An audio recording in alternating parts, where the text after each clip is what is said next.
JTM. 안녕하세요. 주식투자 JTM입니다.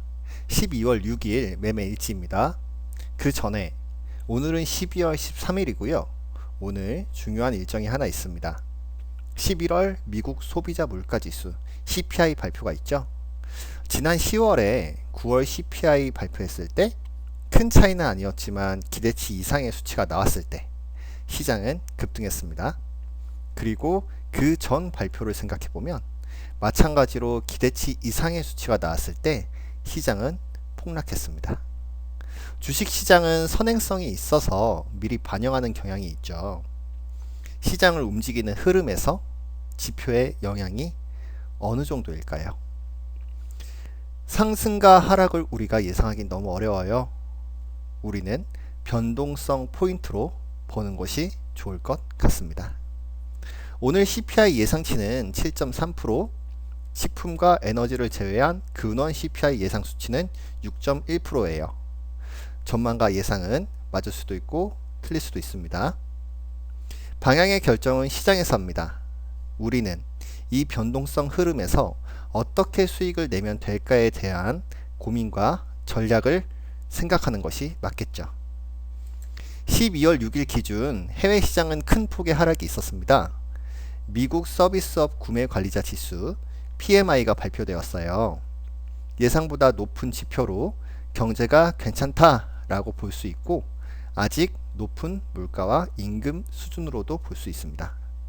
이에 따라서 긴축 지속에 힘이 실렸고 금리 인상 속도 조절은 기대감이 낮아지는 심리가 생겼어요. 중국 봉쇄 완화에 대한 기대감은 계속 지속되고 있었습니다. 국내 증시는 하락했습니다. 수급적으로 외국인은 코스피에서 약 1000억, 코스닥에서 600억 정도를 매도했고요. 기관은 코스피에서 약 3000억, 코스닥에서 800억 정도를 매도했습니다. 개인은 코스피에서 3800억, 코스닥에서 1600억 정도를 매수했습니다. 대부분의 종목이 약한 흐름을 보였네요.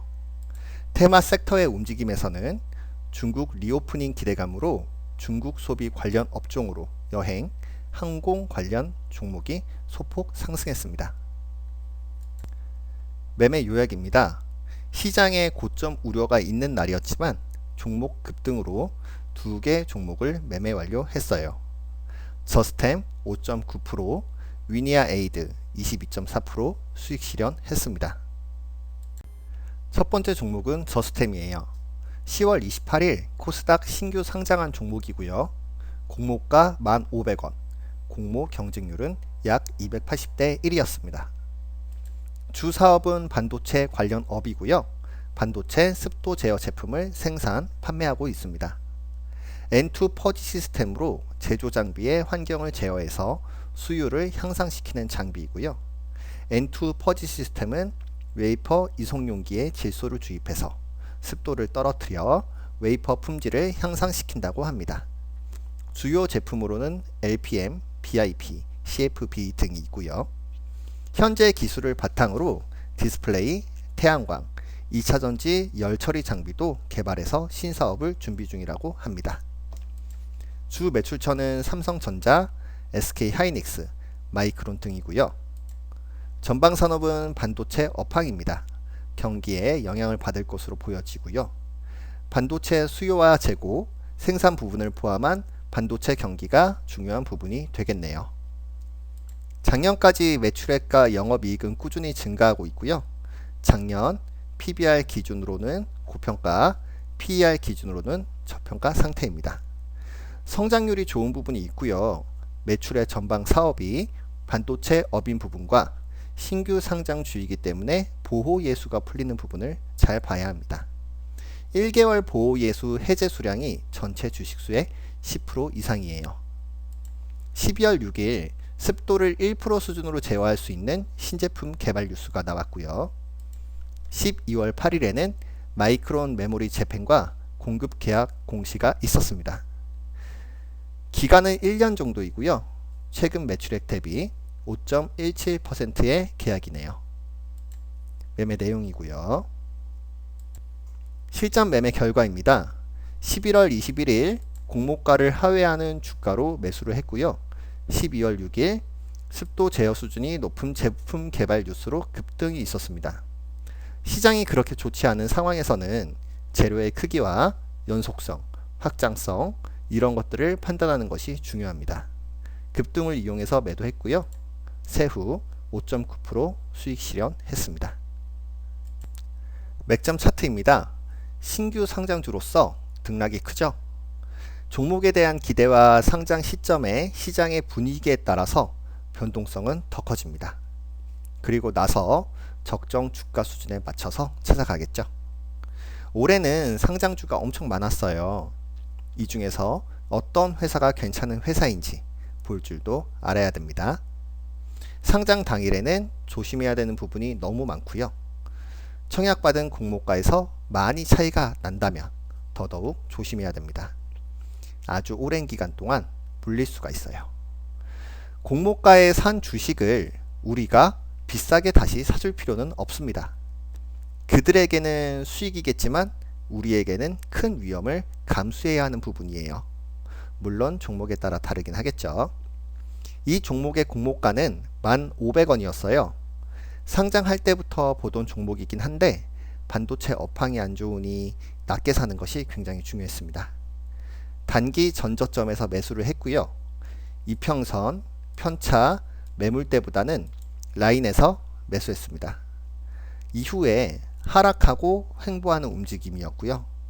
추가 매수를 고민하다가 업황 때문에 더 지켜보기로 했습니다. 그리고 12월 6일 뉴스로 인한 급등이 나왔고요. 매물대 상황에서 매도하고 매매 종료했습니다. 큰 수익은 아니지만 5.9% 수익이었네요. 두 번째 종목은 위니아 에이드입니다. 올해 6월에 상장했고요. 공모가는 16,200원이었고 경쟁률은 약 880대 1이었습니다. 2015년 위니아에서 분할해서 신설되었고 지배 구조상 위니아의 종속 회사예요. 유통사업과 물류사업, 케어 서비스 사업을 하고 있고요. 매출 비중은 각각 28%, 32%, 39%입니다. 유통업은 전속 유통점을 운영, 관리하는 사업이고요. 물류업은 대유 위니아 그룹과 국내외 고객사의 위탁 물류인 3PL을 하고 있습니다. 케어 사업은 서비스 대행과 애플 공인 서비스가 있고요. KT 단말 교체 프로그램이 있습니다. 서비스 대행에서는 국내 넘버원으로 애플, 일렉트로룩스, 소니를 고객사로 하고 있어요. 매출처는 관계사인 위니아 그룹 위주로 국내 비중이 90% 이상입니다.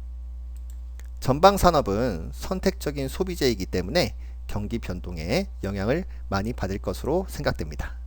물류업도 물동량에 영향을 많이 받죠. 작년 기준 매출과 영업이익은 성장했지만 올해는 조금 감소되는 추세고요. 자산가치와 이익 대비로도 저평가 수준이네요. 소형 가전 라인업을 통해서 성장 확대를 준비 중이라고 합니다. 매출과 영업이익의 추세를 중점적으로 보면 좋을 것 같습니다. 8월에 재료가 하나 있었어요. 전기차 충전, 설치, 운영하는 업체와 업무 협약인데요. 위니아 에이드에서 고객 응대를 하는 부분입니다. 전기차가 더 많이 보급되고 많은 충전소가 생기면 수요도 같이 증가할 수 있겠죠. 다만 시장의 크기를 감안해서 봐야 할 것 같아요. 테마가 하나 있어요. 애플페이 관련으로 움직임이 있었고요. 사업 중에 서비스 대행, 그 중에 애플의 공인 서비스 제공 업체인 부분이 부각되었고요. 애플이 국내 시장 점유율이 높아지면 높아질수록 영향을 받을 수 있지만 애플 서비스 제공 업체 중에 점유율이 32% 정도인 점과 해당 사업이 전체 매출에 영향을 미치는 정도, 관련도를 판단해서 보는 것이 중요해 보입니다. 매매 내역이고요. 실전 매매 결과입니다. 흥행한 공모 실적에 대비 시장 영향으로 주가는 많이 떨어졌고요. 11월 7일 매수해볼 만한 주가로 생각되어서 매수를 들어갔습니다. 12월 6일 애플페이 수혜주로 언급되면서 급등이 나왔어요. 테마는 살아있지만 작지 않은 급등이기 때문에 단기적으로 차익 실현을 먼저 했습니다. 세후 22.4% 차익 실현했습니다. 맥점 차트입니다. 지지하는 모습이 계속 보였고요. 라인에서 매수, 뉴스로 목표가를 상회하는 모습이 보여졌어요. 작지 않은 수익 실현하고 매매 완료했습니다. 12월 6일 매매 일지는 여기까지입니다. 오늘 그리고 내일 중요 일정 이후에 시장 대응이 엄청 중요하네요. 어떤 결과이든 수익을 내도록 매매 중이지만 대응은 잘 해야겠죠. 수익 나는 매매를 하기를 바라는 마음입니다. 다들 성투하세요.